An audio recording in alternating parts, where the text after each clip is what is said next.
Hi friends, ఇవాల్టి special crispy crunchy చెక్కలు.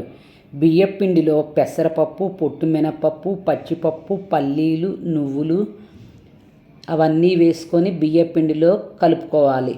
గంటసేపు నానబెట్టుకోవాలి. పల్లీలు వేగించుకొని పొట్టు తీసేసుకోవాలి. నువ్వులు కూడా వేయించుకోవాలి.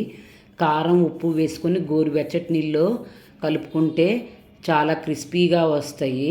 వెన్నపూస వేశాను నేను. అవన్నీ గట్టిగా పిండి కలుపుకోవాలి. తర్వాత ఉండలు చేసుకోవాలి. ఉండలు చేసుకున్న తర్వాత ప్రెస్సింగ్ ఉండిద్ది కదా, చెక్కలు చేసి దాంట్లో పెట్టుకొని ప్రెస్ చేసుకోవాలి. ఆయిల్ పెట్టేసుకొని డీప్ ఫ్రై చేసుకోవాలి. క్రిస్పీగా, టేస్టీగా చాలా బాగుంటాయి. మీరు కూడా ఇలా ట్రై చేయండి.